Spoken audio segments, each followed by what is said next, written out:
guys, welcome back to 803 Garage. And today, well, usually I start off by saying welcome back to the channel.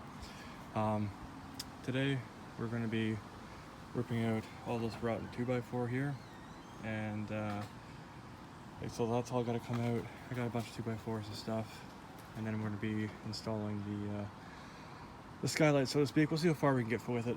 But first I'm going to build the framing for the Skylight, which will then get me where I want it to sit. And then what I'm going to do is I'm going to build the framing all around it, and I'm going to try to not disturb what's already been built here as much as possible, which in itself is an already epic failure. So to our left right here, this is our Skylight. Not the best condition, but it's a Skylight, and that is the starting of this entire project of removing the roof, because I needed to. Now when I'm going to time lapse, I'm going to build the frame, the outer frame, and I'm going to bring my table saw out here, build the inner frame. Yes, I'm doubling it up because I need as much structure as I can get for such a 2x4 roof. Let's get to it. This is your typical 5x5 Skylight. I bought it used, it's a little rough around the edges, so for me, if it's a little banged up, it doesn't matter. And even if it leaks, I can fix that. So we measured the outer frame for the Skylight, and then we find square by measuring the diagonal. As long as you have those two measurements being equal, you have square. So right now, it's going to be screwed together, and then once we double it up, we're going to glue all of that together. What I'm doing here is I'm cutting it down to the frame so it equals out to be 2 3/8 in width, which allow the Skylight to fit snugly in the place. You can also do this with a circular saw, but it's a little bit easier obviously with a tabletop saw. All this frame is going to be glued and screwed together. So when you pop on the Skylight frame on the top, and that will also be glued all the way around, so it's sealed 100%. It will fit nice and snugly. After that, we just fasten it in place and we're good to go. So we have finished the flower box, if you will. It is square. I keep testing to make sure that it is square. We're going to take that Skylight that I just cleaned, we're going to put it on top and see how well it fits. Then we're going to take this and put it on top of the shed, and then we'll put the Skylight on top of the shed, on top of the box, glue and screw the Skylight to it, and we'll see where we are at that point in the day. When you're doing this kind of project, it's important to have everything cut and trimmed exactly. Now, I also didn't know how to take apart the Skylight, and all it was a couple of fasteners for the hinge, pops right out, and that way I can test fit with ease.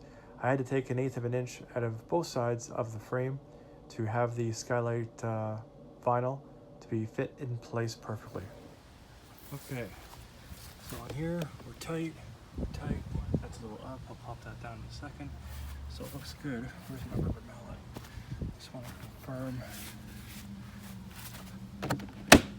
Yeah, so see, we are tight all the way around. We're not glued and we're not fastened, but this is now perfect. So what happened is this is 2 3/8, that was 2 1/2, that was 2 1/2. So effectively cut out a quarter for either side for this to come together to sit as closely to perfection as possible with rough framing. Now to glue it and then fasten it down.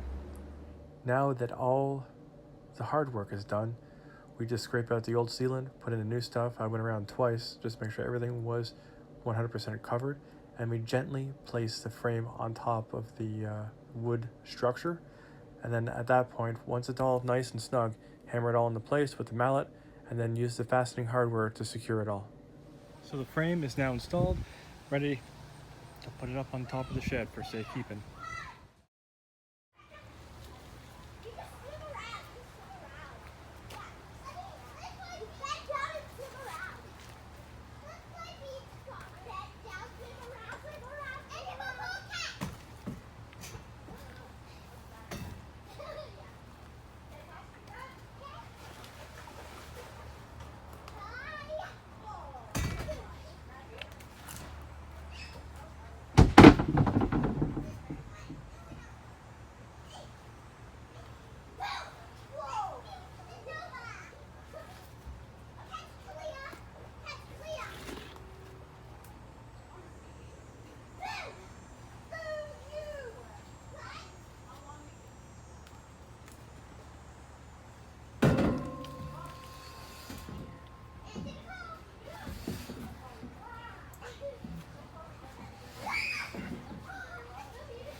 Now that all the pieces to the skylight are all in place, it's time to get it into position. And we want it to point where the opening side is. That'll be pointed downstream of the roof once it's all said and done. So once it rains, it'll run off in that general direction. Now, the next part of this is to install the fastening hardware for the hinge so that the skylight is now mated to the frame itself. I filmed this short little recap just to show the work all together and to show the general location of where it's going to be. Now we're going to find the actual location. So, I know I'm sweating like crazy. There's not a lot of ventilation in this shed. That's going to change because I do have a central fan that I'm going to install in here, but I've got bigger problems than that.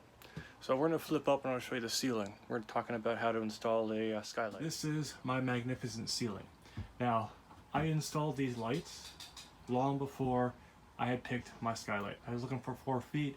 I put everything in its place to correspond to that, and I gave myself more than enough room that the skylight would fit around all this stuff.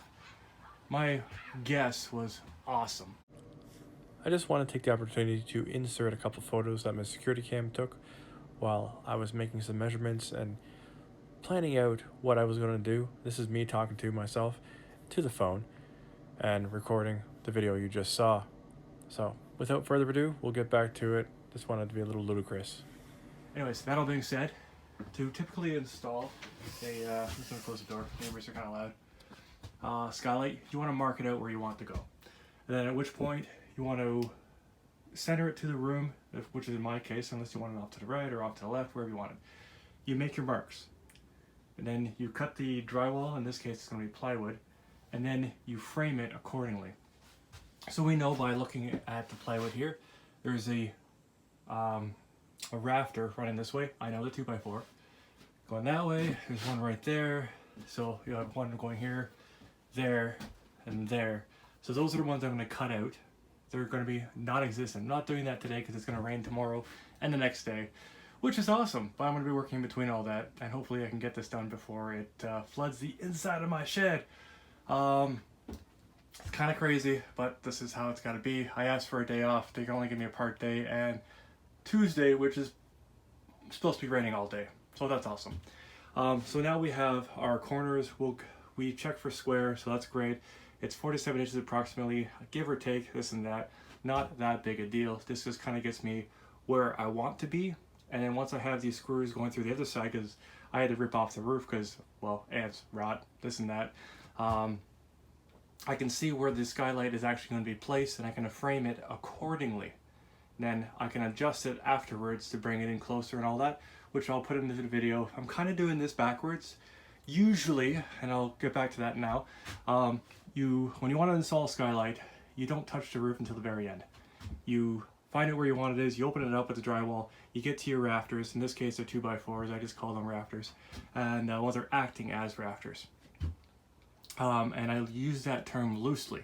Once you've got this all cut out, you expose the rafters, you start framing it back, and then you put your screws through the roof where you'll know where everything is placed, and that's when you cut the roof and then place the skylight over top.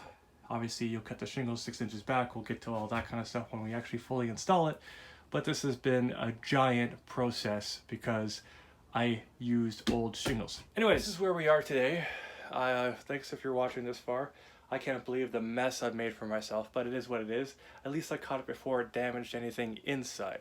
Unfortunately, the total cost, so let's say the materials I used Were a cost of $500. because I got to do all this extra stuff, fix a few things, we're in towards $1,000. If you do the math, it's pretty close to that. So my mistake has cost me $1,500. Do yourself a favor, guys. Don't do or use quality materials. Don't use scraps and stuff just to save a couple bucks. Because I saved $1, now I got to spend 10 times that. It is what it is. But if I didn't decide to do a skylight, I wouldn't be fixing this problem, and this shed could have caved in. So it could have been a lot worse. So I'm thankful for what it is. It sucks, but hey, we live, we learn, we move forward. And I'll catch you guys in the next one. Peace!